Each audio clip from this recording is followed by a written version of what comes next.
Bienvenidos a No mires atrás. Hoy os contaré una historia que me ocurrió hace unos años, en un pequeño pueblo perdido entre montañas. Era una noche de invierno, y la niebla se asentaba en la carretera como si intentara tragársela. Regresaba a casa después de una tarde con unos amigos, cuando de repente el coche se apagó. Intenté arrancarlo, pero no había forma. La oscuridad era abrumadora. Solo se escuchaban los ecos de la naturaleza. Empecé a sentir un escalofrío recorrer mi espalda. Entonces, oí un susurro, casi imperceptible, que venía de fuera. Me asomé por la ventanilla, y en la penumbra, vi una silueta en la carretera. Era una mujer de cabello largo y desgreñado, con una mirada que helaba la sangre. No podía distinguir bien su rostro. No sé qué me llevó a abrir la puerta, pero lo hice. La mujer me habló, pero sus palabras eran un murmullo, una mezcla de advertencia y lamento. Intenté entenderla, pero solo lograba sentir un terror creciente. En ese momento, el motor del coche volvió a encenderse, y antes de que pudiera reaccionar, ella sonrió y desapareció entre la niebla. Aceleré y nunca más volví a aquel pueblo. Dicen que los que ven a la mujer en la carretera nunca regresan. Desde entonces, cada vez que conduzco por la noche, miro por el retrovisor, temiendo ver su rostro una vez más. La siguiente historia sucedió en un piso que alquilé en Madrid hace un par de años. Desde el primer día, sentí una extraña presión en el ambiente, como si algo estuviera observando mis movimientos. Al principio, pensé que era el estrés de mudarme y los cambios en mi vida. Sin embargo, aquellos ruidos extraños por la noche comenzaron a incomodarme de verdad. Puertas que se cerraban solas, pasos en el pasillo y un frío repentino que me dejaba helado. Una noche, decidí grabarlo todo con mi móvil. Me senté en el sofá y empecé a grabar, explicando los fenómenos extraños. Mientras hablaba, noté que la luz parpadeaba y el ambiente se volvía más denso. Justo cuando estaba a punto de detener la grabación, vi una sombra pasar tras mí. Me giré, pero no había nada. Al revisar la grabación, me di cuenta de que había una figura en la esquina del vídeo, un rostro pálido y demacrado. La noche siguiente, decidí no dormir en el piso. Me quedé en casa de un amigo, pero algo me seguía. En mis sueños, la figura se acercaba más, cada vez más. Al volver al piso, decidí cortarlo de raíz.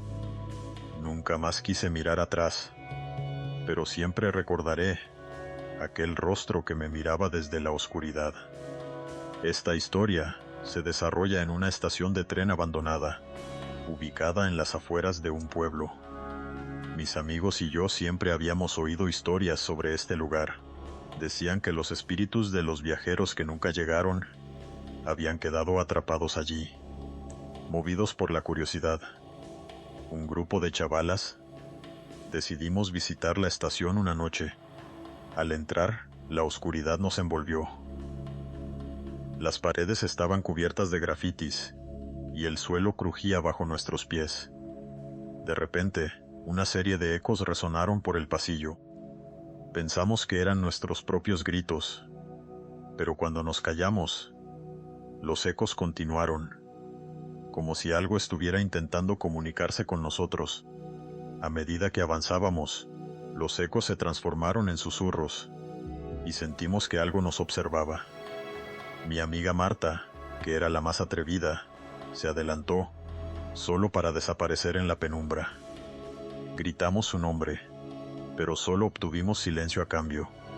Cuando decidimos marcharnos, nos dimos cuenta de que la salida estaba cerrada. La estación estaba viva, sus muros nos atrapaban. Finalmente, encontramos una ventana y logramos escapar. Pero desde aquella noche, es imposible vuestra mente recordar lo que sucedió con Marta. Volvimos al pueblo, pero ella quedó detrás, en la estación, atrapada en el eco del tiempo. En una de mis escapadas a la sierra, Oí hablar de una casa en la colina. Los lugareños decían que nadie debía acercarse a ella. Después del anochecer, la curiosidad pudo más que el miedo. Así que un grupo de amigos y yo decidimos aventurarnos. La casa se alzaba entre los árboles, con un aspecto tan tenebroso que nos hizo dudar al principio. Sin embargo, nos armamos de valor y entramos. El interior era aún más inquietante, con muebles cubiertos de polvo y cuadros de épocas pasadas. Mientras explorábamos, encontramos un diario desgastado que pertenecía a la última inquilina. Sus páginas estaban llenas de relatos sobre voces que escuchaba, sombras que la acechaban y una figura oscura en las noches de tormenta. Leímos en voz alta y de repente, una ráfaga de viento apagó nuestras linternas. La oscuridad nos envolvió y entre susurros empezamos a escuchar la risa de una niña. Aterrorizados, intentamos salir, pero la puerta estaba cerrada. La risa se transformó en llanto, resonando por toda la casa.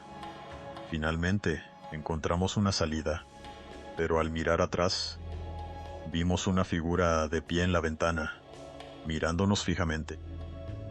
No hablamos durante todo el viaje de regreso, y aunque creímos que habíamos escapado de la casa, cada vez que estoy en un lugar solitario, siento como si alguien me estuviera observando desde la oscuridad. Esta última historia la escuché de un amigo que siempre fue escéptico en cuanto a todo lo relacionado con el misterio. Un día, empezó a recibir llamadas de un número desconocido. Era extraño, porque al descolgar, no oía nada, solo un silencio inquietante. A pesar de su desconfianza, decidió no bloquearlo, y las llamadas siguieron llegando, a veces varias al día. Una noche, decidió devolver la llamada, pero solo obtuvo un tono de ocupado.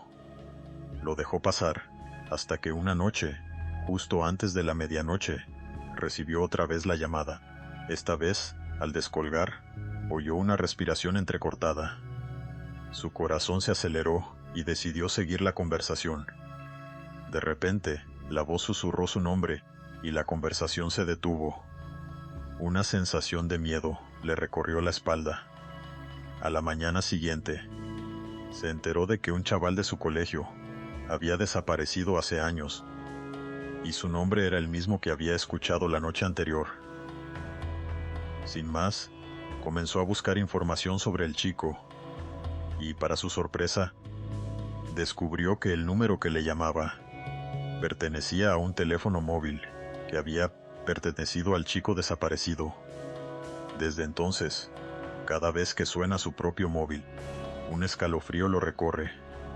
A veces teme contestar, preguntándose si la voz regresará, o si, en realidad, él será el siguiente que desaparezca. Todo comenzó una noche cualquiera, cuando Marta, una chaval de 24 años, se encontraba en su piso de Madrid, revisando las redes sociales antes de dormir. Sin embargo, esa noche, su móvil comenzó a recibir mensajes extraños de un número desconocido. Eran mensajes cortos, crípticos, hechos de palabras mezcladas, que parecían no tener sentido. Inicialmente lo ignoró, atribuyéndolo a un error, pero los mensajes se volvieron cada vez más personalizados, mencionando detalles de su vida que solo alguien cercano podría conocer. Asustada, Marta decidió no contestar, pensando que quizás era un bromista. Sin embargo, cada vez que encendía el móvil, el número desconocido aparecía entre las notificaciones. Tras unos días de esta angustiosa situación, un mensaje la dejó helada. Sé lo que hiciste. Esto la llevó a una espiral de paranoia. Al salir a la calle, sentía que alguien la seguía, y cada sombra pasante la hacía dudar de su cordura. Una noche, en un ataque de desesperación, decidió llamar al número. Para su sorpresa, alguien contestó, pero no era un sonido humano. Era un eco distorsionado de su propia voz.